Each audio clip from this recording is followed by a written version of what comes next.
springtime, cold water smallmouth. Stay tuned, it's going to be a good one.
I'm on Lake Raystown with Tim Harris of the Blair Bassmasters. Tim, thanks for inviting us out here to Lake Raystown. It's a cold day today, but I think we're going to catch some fish. We'll catch some fish as long as the sun stays out here a little bit. The wind seems to be dying down just a little bit to help us out as far as boat positioning. But we're gonna get into them. We're going to get into them. Might catch all kinds of species of fish, but we'll get into them. Right.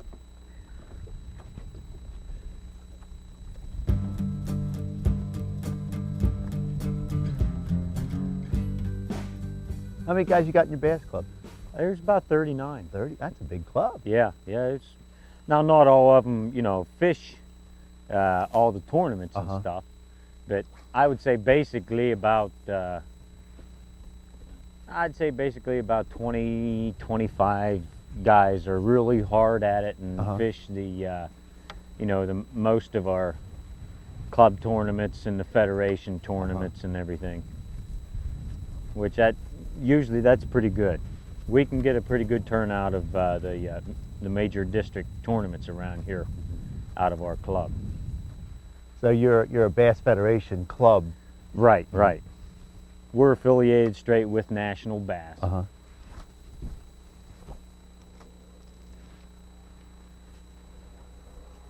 Now, where are most of your tournaments held? Most of them are held right here on this lake. On the lake? Yeah. Now we have some of them that are located down around the Lock Haven area. And we just got back from John H. Kerr Reservoir down in Virginia, North Carolina border. We just got back from there about 2 weeks ago. That was an experience. Yeah, fishing Kerr. Yep. Well, don't they hold Mr. Bass? Haven't they held Mr. Bass on Raystown for a number of years? Yeah, for a number of years it was held in September on this lake, and the last couple of years it went to the Potomac. Well,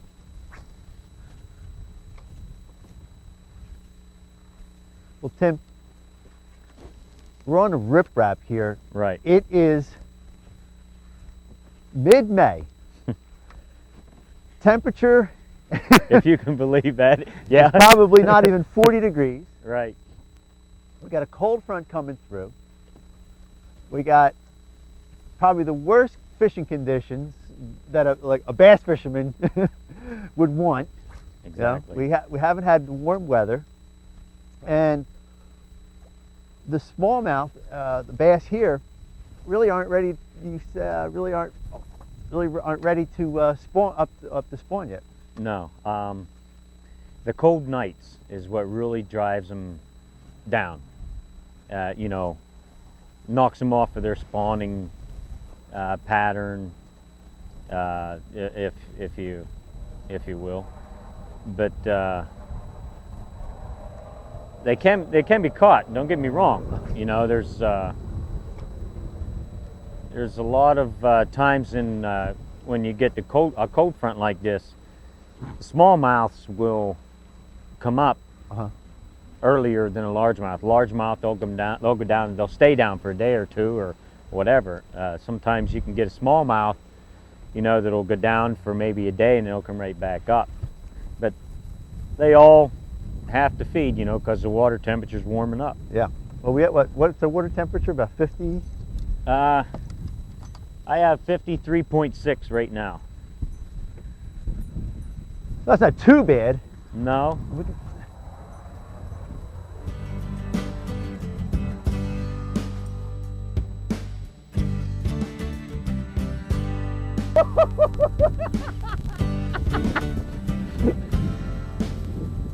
I can't see either. Where's that?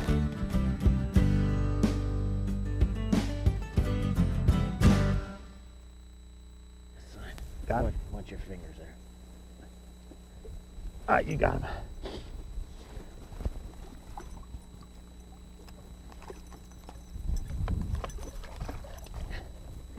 We are fishing on Lake Raystown near Altoona, Pennsylvania, during a late spring cold front. Water temps are dropping and the winds are gusting to 30 miles an hour, making fishing real tough.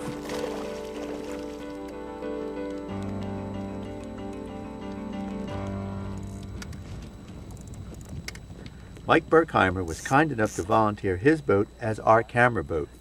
Mike, also a member of the Blair Bassmasters, caught his fair share of fish during our taping.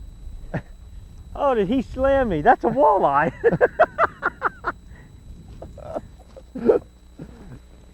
Hold on there, buddy. I'll get you out. Need help? Need a pie? I got him.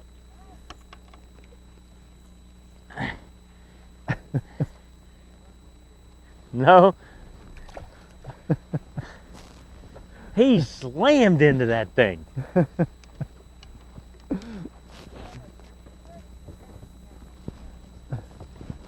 Catching exotic fish today. Catching walleye, muskies, but the elusive bass has not been here yet. But we're going to get one. That we are.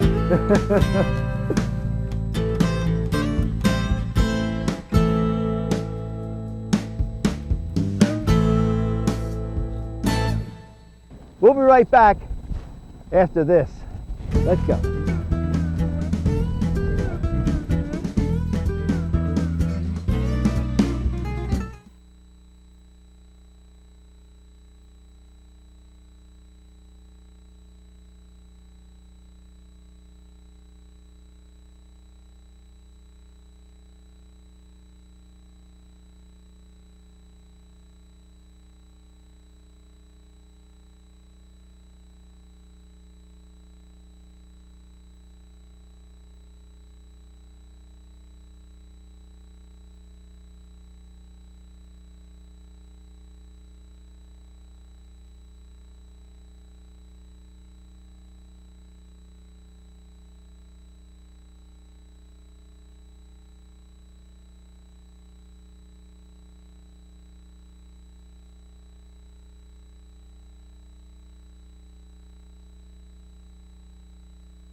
Tim, I know this isn't a typical spring, Right. but if it were, Kind of give us some of the months that are the best for like types of fishing, for stripers or for bass and stuff like that. Well, stripers naturally is whenever the water's colder, and when they move up the lake, you know, in this early spring, anywhere between 45 and 60-degree water, and naturally bass are basically the same way. Typically, the best months for fishing is generally around April, May, and also again in October and November. October and November are pretty good months, especially for big largemouth and big smallmouth. Now, the average size fish are catching up here. I know there's always the lunker fish, but what's the average size smallmouth you can expect to catch when you're up here? Well, that also depends on what time of year it is. But it wouldn't be anything to have an average of 3 and 4 pound smallmouths. You know, in the colder water temperatures. I'm not saying real cold. Like, in the spring. Yeah, the early spring or the late fall. November is a real good time whenever the water temperature drops down around 49, 47. That's whenever you can really have a good average on a good day. Yeah, a lot of guys don't fish November. They're done fishing. Right. Their boats are put away and in a storage facility. And that's some of the best times to be out here. That's exactly right. Oh, yeah.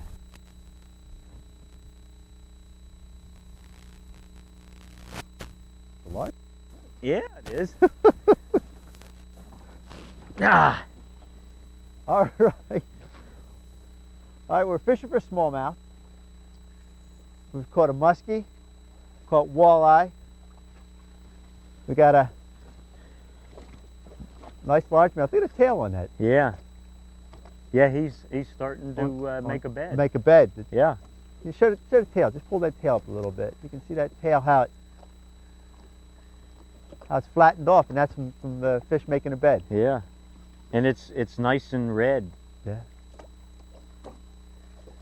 All right. Boy, he slammed into it. The fish that we are catching today, boy, they are hitting. Yes. Yeah. I have to admit, beautiful. I have to admit that the fish that we've picked up have been aggressive. There's no slouches. All right, now Tim, we have to catch a smallmouth. Yes. I know the pressure's on. Yes, indeed. But we will catch a smallmouth. I almost guarantee that. I mean, I'm not going to, let me see how, but I'm not going to argue if I catch a couple more muskies or I catch another big bass. Or another walleye. Another walleye, but let's see if we can do it. Here we go.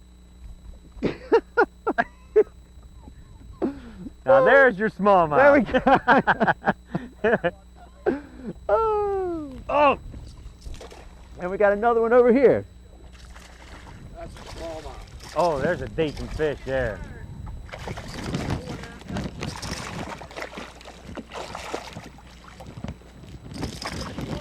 Yeah.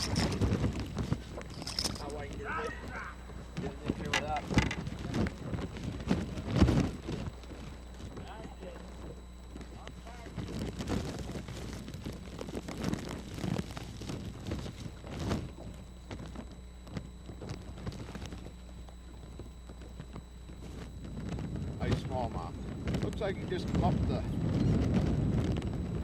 Put him back. There we go. You should have seen the size of that one. Oh, was it huge? All right, Tim, that was pretty interesting what we just had, but you had just mentioned it's a really unique feature that we have here. Well, explain what we have under this bridge abutment stuff here. Well, basically we have riprap on this side and it comes down and levels off at 23 feet. And then right on the other side of this bridge piling, it drops off into 40, 50, 60 feet deep, right on the other side. Right over there then. Right, and the fish will suspend around that bridge piling and they'll either drop down or come up right with the bridge piling. And so where we were just fishing right in here, we had a bunch of fish come right up after us. Right. We had a great big one there. We wish we would have had him, but yet we threw right back in there and caught those other two fish. So it's again, it's this deep water coming up, and they're going to feed and then move back and forth. Right. They'll just move right back here and forth, and they'll school up in here. And it won't be anything. Sometimes there are tournaments won and lost around bridge pilings, but more won than lost. That's good. Another little one.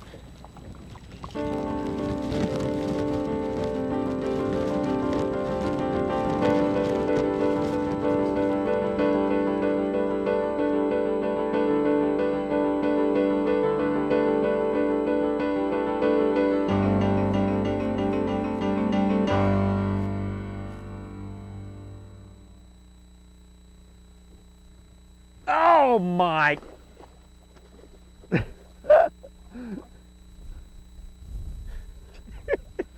Two muskies. You see this? That was a huge one. Oh, I couldn't believe the size of that. Oh. All right, this is the Delaware Valley Outdoor Musky Show. Weren't we supposed to be catching bass today? Yes, we are.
Tackle Box is sponsored by Raystown Lures, locally made, professionally tested. All right, Tim, we're going to talk about some of the lures that we use today out on the water. I guess this is probably one of the most productive lures that we use today. Right, that's correct. Yeah, tell us what it's about. What is it? Well, that basically is a 4.5-inch Smithwick Rogue. It has the Excalibur hooks on it. Very sharp. Very sharp. Very sharp. Very sharp. When you use this lure, you don't want to be afraid to experiment with the retrieves, as all lures Yeah, go. we were fast moving it, but now this Right. is a suspending bait, right? Right, that's correct. Okay. That's a suspending. And most of the fish that we were catching, probably 8 to 10 feet of water, where this was suspending, probably. It over was top of calling them about 8 to 10 feet of water. Okay, now what colors do you call That it? color right there is the black and silver with the orange belly. And it's got a real lot of orange belly on it, Yes, doesn't it? yeah. And that did quite well. I guess it matches some of the fish that are probably bait fish that are in the lake, aren't they? Well, I think it matches an injured bait fish as far as the orange belly is Hey, concerned. how about the... all right, now this one is a kind of an interesting bait. How you were using it today. What kind of bait is this now? That's a spoonbill minnow. That's in the fire tiger color, and if you notice, it also has the orange belly on it. It dives deeper. It's basically on a long cast. It'll go about 10 feet deep. Okay, now what test line were you using today? I was using 12-pound 12, test so, line. so on a 12-pound test line, this will dive about 10 Right, feet. right. Okay, let me just show this. And this is the spoon bill, and it's got a real deep. This is a pretty aggressive bill there. It really gets yeah. down. Yeah. Okay, and how were you working this bait? That bait, I was in the morning. I was just dragging and stopping. When the afternoon came, then I changed. And the sun come out. I changed colors. Basically, stayed with the spoonbill minnow, but I changed Kellers. Now, does this bait suspend, or does this bait That one suspends suspends also? Yes. Does this have rattles in it too? Yes, it does. And you mentioned that before, rattles. Yeah. We needed that too. Our water was a little off color today. Right. A little cold, so we want to attract. We use all their senses today. We Yeah. need anything to wake these fish up. I need something to wake me up. Okay, so we have some rattles in there. Okay, let's look at those other colors. You had some nice two other baits there. This is also a Rogue there with the Excalibur hooks and stuff in there. Yeah, right. They're very sharp. Now that's a chrome and blue with a orange belly also. So orange is pretty popular. Yeah. At least your favorite color to. Yeah. So you have one that. Yeah. Again, that's a triggering, obviously, thing Yeah, that they see that. what the fish see, I think, is something injured. Mhm. You know, because I'm sure they're looking for you know, a color red or a color orange, but orange is basically my favorite color.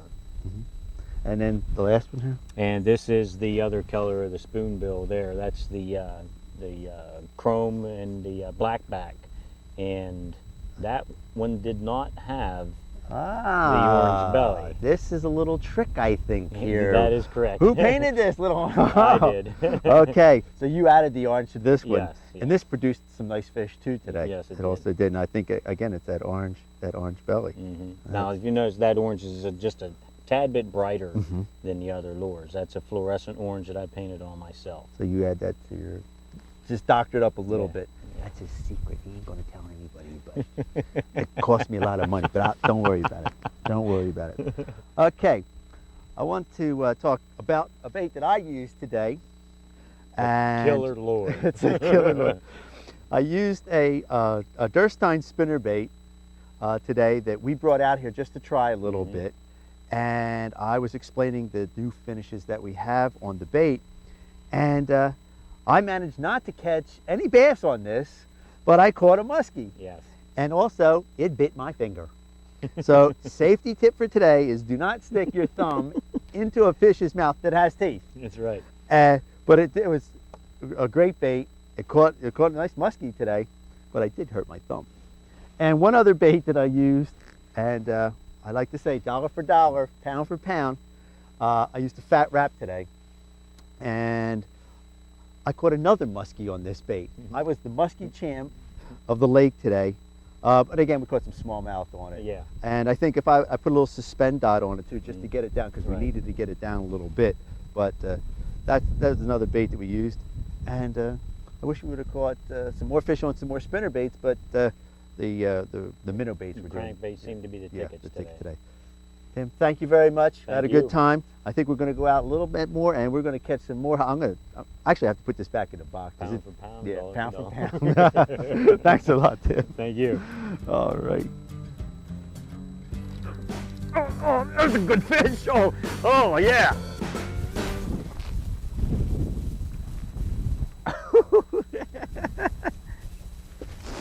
You slammed it. That one slammed it. I thought that's not a real big smallmouth, but I really think that when they hit it, they're a lot bigger. They Yeah. just shrink when they get to the right. boat. You know what I mean? And Tim, we're basically fishing here for some, I guess, pre-spawn smallmouth. Uh-huh. What other fish would we find in the lake? Well, there's a good quantity of largemouth bass, stripers. I believe the record right now is 54 pounds for a striper, which is a pretty decent striper.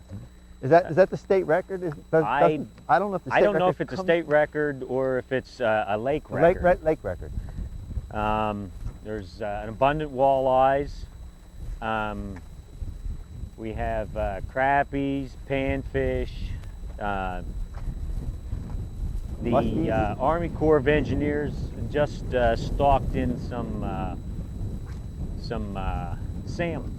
Oh, really? Yeah, and one of the local anglers, he was the first one to catch one, and I guess he's in the record books now for the first salmon caught What? on Raystown Lake. So they're going to try to bit of a salmon fishery in the lake too then. Yeah, yeah. Well, the lake is And there's a healthy lake. abundance of lake trout too. Uh-huh. Well, that's some of the bait that you use for striper fishing, right? The trout? Right, yep. 6, 7, 8-inch trout. There's a possibility of we'll catch stripers on these jerk baits today too. Oh yeah, yeah. I've caught in stripers on the big spoonbill plugs. A lot of them I couldn't get in the boat. Boy, that is a fish that has really come on, striper fishing. Oh yeah. That has really Yes. really taken over here in the lakes, in the rivers, and that, Yeah. especially well in the river system, because just the mere fact of the pollution being cleared up and the That's ban correct, on yeah. netting and stuff like that, it has really become a great comeback.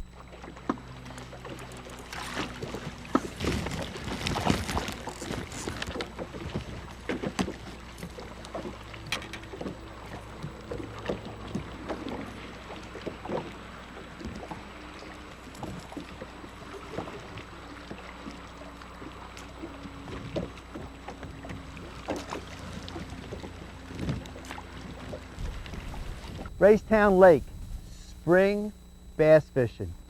Tim, I want to thank you. You guys in your club were just fantastic with us today. Oh, thank you. You want to get some good fishing?